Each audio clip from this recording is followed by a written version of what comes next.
Hello, how are you? Today we're going to be reading again to help you fall asleep. We're going to be reading chapter 9 of the Phantom Tollbooth.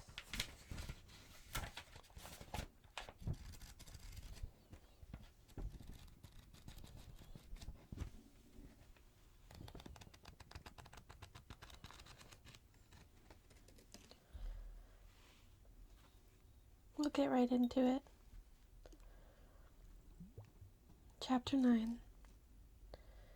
It's all in how you look at things.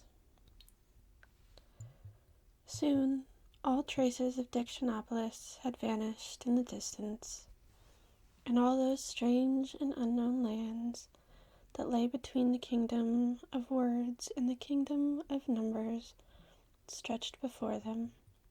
It was late afternoon, and the dark orange sun floated heavily over the distant mountains. A friendly, cool breeze slapped playfully at the car, and long shadows stretched out lazily from the trees and bushes. "Ah, the open road," exclaimed the humbug, breathing deeply, for he now seemed happily resigned to the trip. The spirit of adventure, and the lure of the unknown, the thrill of the gallant quest. How very grand indeed. Then, pleased with himself, he folded his arms, sat back, and left it at that.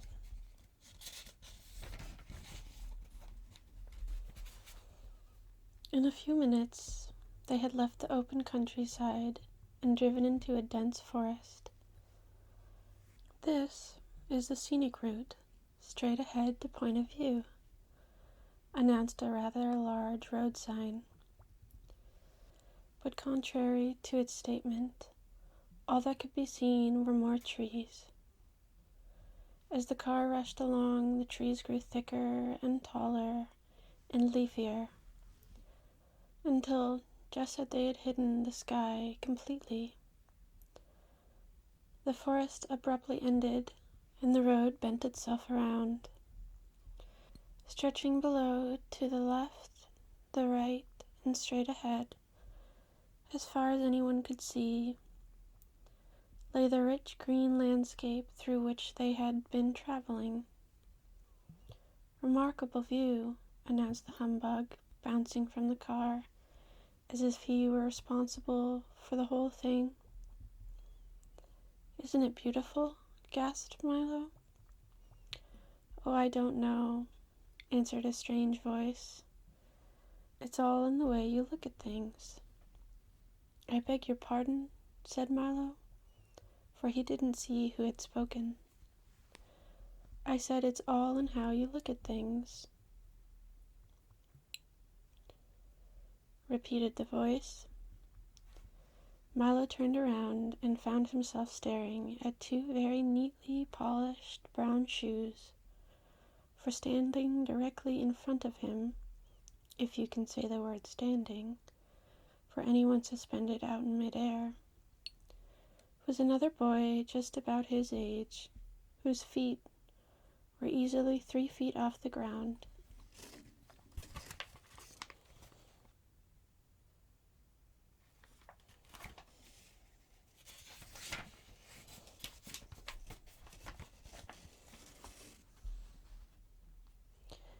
"For instance," continued the boy, "if you happen to like deserts, you might not think this was beautiful at all." "That's true," said the humbug, who didn't like to contradict anyone whose feet were that far off the ground. "For instance," said the boy again, "if Christmas trees were people, and people were Christmas trees, we'd all be chopped down, put up in the living room, and covered with tinsel, while the trees opened our presents." "What does that have to do with it?" asked Milo. "Nothing at all," answered the boy. "But it's an interesting possibility, don't you think?" "How do you manage to stand up there?" asked Milo, for this was the subject which most interested him. "I was about to ask a similar question," answered the boy. "You must be much older than you look, to be standing on the ground." "What do you mean?" Milo asked. "Well," said the boy, "in my family, everyone is born in the air, with his head at exactly the height it's going to be when he's an adult. And then we all grow towards the ground. When we're fully grown up, or as you can see, grown down, our feet finally touch. Of course, there are a few of us whose feet never touch the ground, no matter how old we get. But I suppose it's the same in every family. He hopped a few steps in the air, skipped back to where he started, and then began again. You certainly must be very old to have reached the ground already." "Oh no," said Milo, seriously. "In my family, we all start on the ground and grow up, and we never know how far until we get there." "What a silly system," the boy laughed. "Then your head keeps changing its height, and you always see things in a different way? Why, when you're 15, things won't look at all the way they did when you were 10. And at 20, everything will change again." "I suppose so," replied Milo, for he had never really thought about it.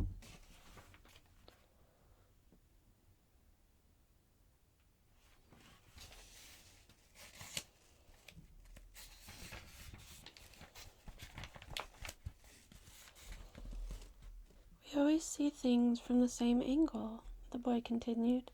"It's much less trouble that way. Besides, it makes sense to grow down and not up. When you're very young, you can never hurt yourself falling down, if you're in midair. And you certainly can't get in trouble for scuffing your shoes or marking the floor if there's nothing to scuff on and the floor is 3 feet away." "That's very true," thought Talk, who wondered how the dogs in the family liked the arrangement. "But there are many other ways to look at things," remarked the boy. "For instance, if you had orange juice, boiled eggs, toast and jam, and milk for breakfast," he said, turning to Milo, "and you are always worried about the people wasting time," he said to Talk, "and you are almost never right about anything," he said, pointing at the humbug, "and when you are, it's usually by accident." "A gross exaggeration," protested the furious bug, who didn't realize that so much was visible to the naked eye. "Amazing," gasped Talk. "How do you know all that?" asked Milo. "Simple," he said proudly. "I'm Alec Bings. I see through things. I can see whatever is inside, behind, around, covered by, or subsequent to anything else. In fact, the only thing I can't see is whatever happens to be right in front of me." "Isn't that a little inconvenient?" asked Milo, whose neck was becoming quite stiff from looking up. "It is a little," replied Alec, "but it is quite important to know what lies behind things, and the family helps me take care of the rest."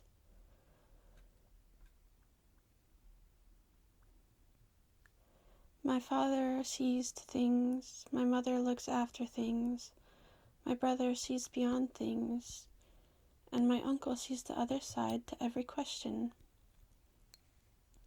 And my little sister Alice sees under things." "How can she see under things if she's all the way up there?" growled the humbug. "Well," added Alec, turning a neat cartwheel, "whatever she can't see under, she overlooks." "Would it be possible for me to see something from up there?" asked Milo politely. "You could," said Alec, but only if you try very hard to look at things as an adult does. Milo tried as hard as he could, and as he did, his feet floated slowly off the ground until he was standing in the air next to Alec Bing's. He looked around very quickly, and in an instant later, crashed back down to the earth again. "Interesting, wasn't it?" asked Alec. "Yes, it was," agreed Milo, rubbing his head and dusting himself off. "I think I'll continue to see things as a child. It's not so far to fall." "A wise decision, at least for the time being," said Alec. "Everyone should have his own point of view."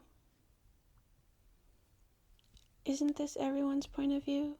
asked Talk, looking around curiously. "Of course not," replied Alec, sitting himself down on nothing. "It's only mine, and you certainly can't always look at things from someone else's point of view."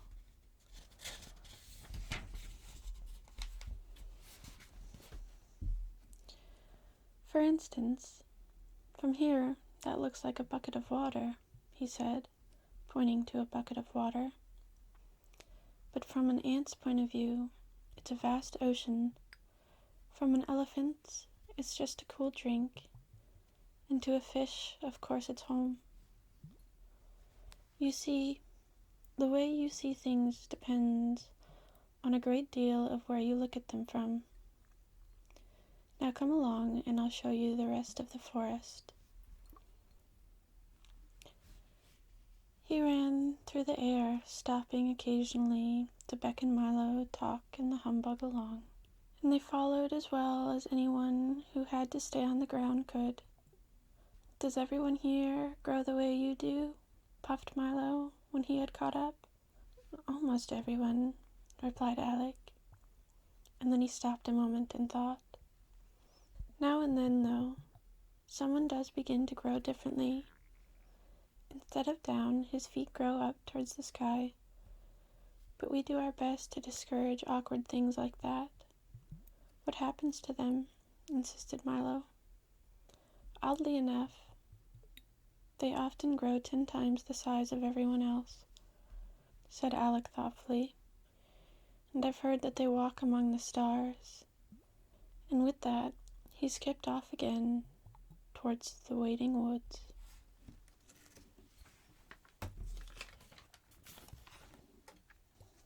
That chapter was a bit shorter, but that was chapter 9 of the Phantom Tollbooth.